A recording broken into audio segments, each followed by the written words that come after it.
नमस्कार शेतकरी मित्रांनो, शेतकऱ्यांची शेतीशाळा प्राकृतिक आधुनिक कृषी शोध प्रशिक्षण चिकित्सालय रामपुरी बुद्रुकमध्ये आपले सहर्ष स्वागत आहे। शेतकरी मित्रांनो, आज आपण आहोत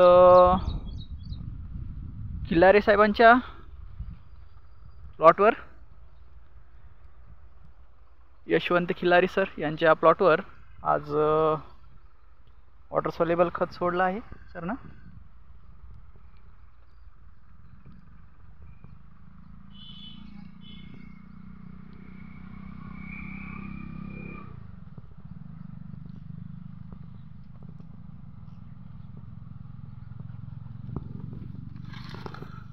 हा बुंदा मजबूतीकरण कसं आहे,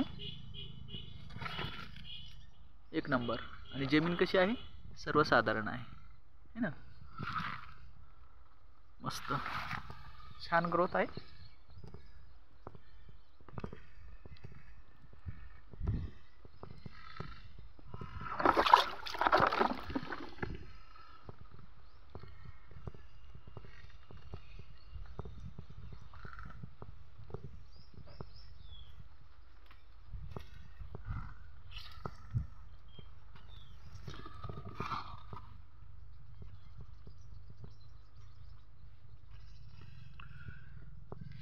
असा बुंदा झाला पाहिजे आणि हे फुटवे स्ट्रॉंग फुटवे आणि बुंदा मजबूतीकरण। याचं भरण पोषणासाठी आपल्याला फॉस्फरसचा डोस शेंग चांगली भरण्यासाठी महत्त्वाचा आहे। मस्त बुंदा मजबूतीकरण छान झालंय, जबरदस्त। बघा पानाची साईज पहा, पूर्ण पानाची साईज जवळपास 12 इंच आहे। रुंदी 12 इंच आहे आणि लांबी 2, 3, 3.5 ते 4 फूट लांबी आहे। मस्त आहे ग्रोथ, छान।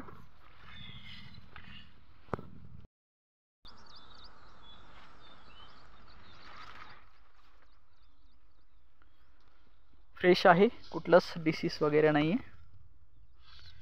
याचं अन्नद्रव्य व्यवस्थापन केलं आहे शेतीशाळा crop guideline service PM Yadav Patil यांनी। याचं अन्नद्रव्य व्यवस्थापन आहे नत्र स्फुरद पालाश मुख्य अन्नद्रव्य, कॅल्शियम मॅग्नेशियम सल्फर दुय्यम अन्नद्रव्य, जस्त लोह मंगल बोरॉन कॉपर मॉलिब्डेनम आणि क्लोरीन मायक्रोन्यूट्रन। तर याचं जे डोस आहे NPKचा 65%, सेकंडरी न्यूट्रिशन चा डोस आहे 20%, 65 आणि 20 85, आणि मायक्रोन्यूट्रनचा डोस आहे 15%। तर याचं असं संपूर्ण अन्नद्रव्य व्यवस्थापन आहे। पहा जबरदस्त प्लॉट आपला उभा आहे इथं यशवंत खिल्लारे सर यांच्या शेतामध्ये। मस्त खाली तर अजूनच छान आहे प्लॉट, पण चिखल आहे म्हणून मी जात नाही आहे।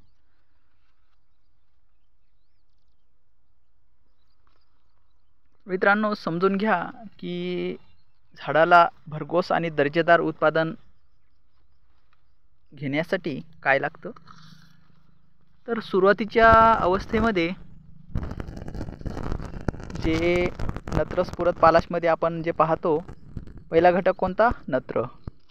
तर नत्र हा पहिल्या स्टेजमध्ये देणं थोडं अमोनिया सल्फेट, याला आपण युरिया वापरत नाही, तर अमोनिकल नत्र देणं काही आहे। त्याच्यानंतर काय लागतं, त्याच्यानंतर भरण पोषणासाठी लागतं फॉस्फरस, बुंदा मजबूतीकरण, फुटवा व्यवस्थित येण्यासाठी, फुटवाची सेटिंग वगैरे होण्यासाठी स्ट्रॉंग जबरदस्त असा जर स्ट्रॉंग आणि जबरदस्त जर फुटवा असेल, तुम्हाला निश्चितच भरघोस आणि दर्जेदार उत्पादन तुमच्या शेतामध्ये मिळून जाईल। तर सुरुवातीच्या स्टेजमध्ये अमोनिकल नत्र, दुसऱ्या स्टेजमध्ये फॉस्फरस आणि तिसऱ्या स्टेजमध्ये पोटॅशियम शोनाइट किंवा तुम्ही 0050 वॉटर सोल्युबलमध्ये घेऊ शकता। तर हे खतं जे आहेत, तर हे झाले मुख्य अन्नद्रव्य। दुय्यम अन्नद्रव्य याच्यासोबत घ्यायचं आहे आपल्याला कॅल्शियम मॅग्नेशियम सल्फर याच्या 20%, आणि मायक्रोन्यूट्रन घ्यायचं आहे, त्याच्यासोबत आपल्याला 15%. तर असा हा संपूर्ण अन्नद्रव्य व्यवस्थापनाचा डोस आहे. त्याचं सुरुवातीपासून जर व्यवस्थापन तुम्ही केलं तर तुमच्या शेतामध्ये तुम्हाला बहारदार पीक पाहायला मिळेल. No challenge. तर क्लायमेट झोनचा परिणाम होत असतो पिकावर. तर क्लायमेटनुसार तुम्ही जर समजा रेग्युलर स्प्रे आणि ड्रेंचिंग शेड्यूल जर पूर्ण केलं तर क्लायमेट झोनचा एवढा परिणाम तुमच्या पिकावर आढळून येणार नाही. कारण कशामुळं की कारण 7 दिवसाची जी सायकल असते, 7 दिवस 14 दिवस, 14 दिवसाला अमावस्या आणि 14 दिवसाला पौर्णिमा. तर 7 दिवसाला अमावस्याचा स्प्रे होईल, 7 दिवसाला पुन्हा मधला एक स्प्रे होईल, पुन्हा पौर्णिमेला 7 दिवसाला दुसरा स्प्रे होईल. म्हणजे 2 अमावस्याच्या फवारण्या आणि 2 पौर्णिमेच्या फवारण्या. 7 एक 7, 7 दोन्ही 14, 7 त्रिक 21 आणि 7 चोक 28. हे आहे स्प्रे शेड्यूल. आणि ड्रेंचिंग शेड्यूल कसं आहे, प्रति 28 दिवस. म्हणजे 7 एक 7, 7 दोन्ही 14, 7 त्रिक 21 आणि 7 चोक 28. एक महिन्याला एक ड्रेंचिंग शेड्यूल आहे. तर आपलं ड्रेंचिंग शेड्यूल जे आहे हे प्रति महिन्याला आहे. मग तुम्ही म्हणता महिना 30 दिवसाचा आहे, नाही आहे, 30 दिवसाचा महिना नाही आहे.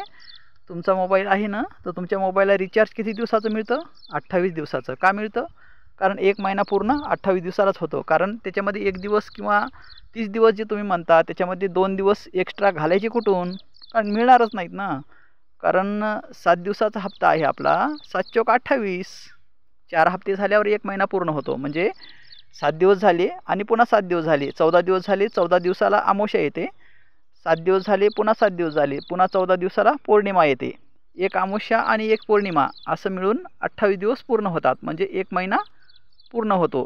आणि एक महिना जर पूर्ण झाला तर ते आपलं कंप्लीट एक शेड्यूल होतं. ड्रेंचिंग शेड्यूल एक पूर्ण होतं आणि फवारणी शेड्यूल पण तिथंच एक पूर्ण होतं. तर फवारणी शेड्यूल एक पूर्ण होण्यासाठी 4 स्प्रे रेग्युलर 7 दिवसाच्या फरकानं आपल्या प्लॉटमध्ये स्प्रेइंग घेणं खूप महत्त्वाचं आहे. तिथं किडीची जी सायकल आहे ती तोडतो आपण. किडीची सायकल जर तोडली तर संपूर्ण कीट व्यवस्थापन आपल्या प्लॉटमध्ये केलं जातं. म्हणजे त्याला आपण काय म्हणतो, संपूर्ण एकात्मिक कीट व्यवस्थापन. एकात्मिक कीट व्यवस्थापन आपण त्याला म्हणतो. तर एकात्मिक कीट व्यवस्थापन त्यानं पूर्ण होतं. आणि जे आता तुम्हाला मी सांगितलं डोस, त्याच्यामध्ये अन्नद्रव्य व्यवस्थापन हे पूर्ण होतं. मग कीट व्यवस्थापन आणि अन्नद्रव्य व्यवस्थापन हे जर आपल्या पिकामध्ये जर पूर्ण केलं तर आपल्याला कुठलाच प्रॉब्लेम आपल्या पिकामध्ये आपल्याला पाहायला मिळत नाही. भरघोस आणि दर्जेदार उत्पादन आपल्या शेतामध्ये येतं. तर असं आहे मित्रांनो शेड्यूल हळदीचं.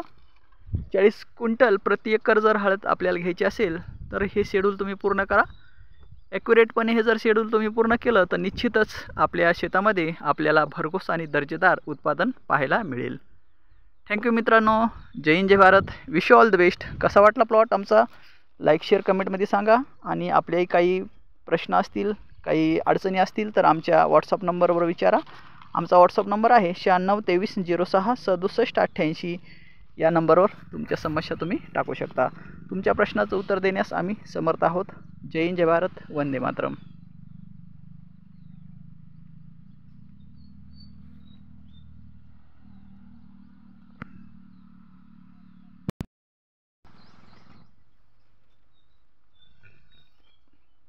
इथं या ना, फोटो काढू. मस्त प्लॉट आहे.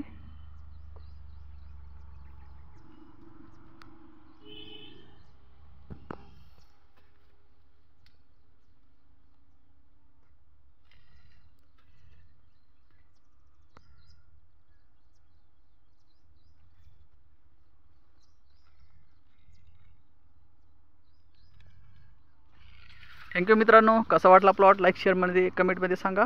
जय हिंद जय भारत. वंदे मातरम.